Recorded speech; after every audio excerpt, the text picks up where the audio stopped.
Hello guys! Magandang umaga po. Ako po pala si Precious Erica B. Sardon, nakatira sa Puting Tulay. Hi guys! Kakarating ko lang po pala ngayon at Mano Daddy. At magpapahinga muna pala ako guys. At sakto, dumating na din ang aking parcel. Tara, buksan natin. At ayan po siya. Super ganda po. At magtatanggal muna po pala ako ng palda. Titingnan ko kung may hugasin na naman po ako sa lababo. Meron po.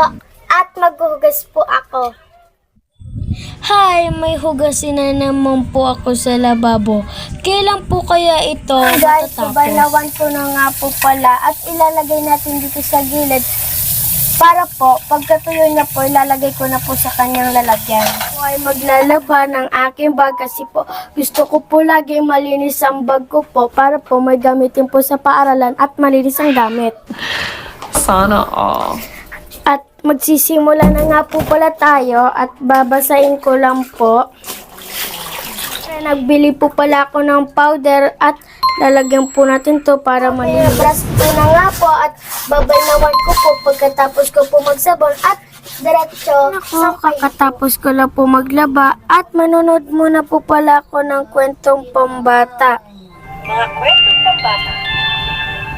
Ang sinumpang lupain laban sa pinagbalang lupain. Noong unang panahon, may isang prinsesang nag- Pala guys, magwawalis po ako dahil po sobrang dumi po sa loob ng bahay. Para po malinis, wawalisan ko po. Ang dami pong dumi oh. At pagising ko sa umaga, naghilamos muna ako ng muka at bumili ng pandesal. Malunggay cheese pandesal, 5 pesos lang. At syempre, dumiretso na rin ako sa bilihan ng gulay. Bumili na nga rin po pala ako ng miswa. At bumili na nga rin po pala ako ng gulay.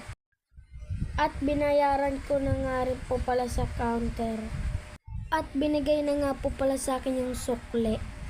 Gusto ko sanang bumili ng bawang, sibuyas, kamatis at luya kaso kulang ng aking pera. Ito nga po pala, pauwi na po pala ako sa bahay at nakabili na nga po pala ako ng gulay. Sobrang tubig at putik dito sa dinadaanan ko. At ito na nga po pala, nakarating na nga po pala ako sa bahay. At tinanggalan ko na nga po pala ng tangkay. Ito po pala ang pagbaak na ampalaya.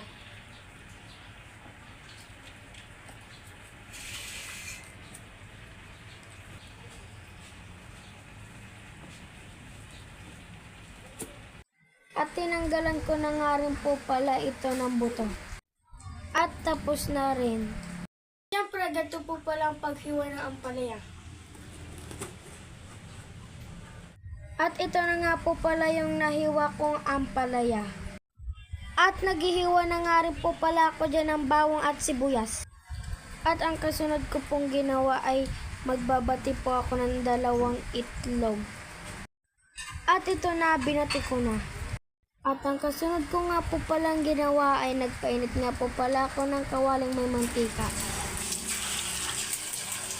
At ang kasunod ay tinapa. At sinunod ko na nga po pala yung bawang at sibuyas. At gigisahin ko na nga rin po pala ang ampalaya. Pakishare na lang po ng video ito. Sana po marami po kayong natutunan. At kumuha na po ako ng plato at kakain na po kami.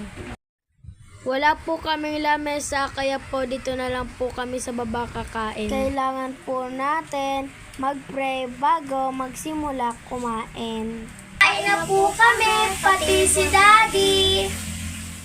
Ang sarap po palang kumain kapag kumpleto ang pamilya kasama ang daddy namin. Shout out po sa lahat ng mga nanonood ng bidyong ito. Yeah!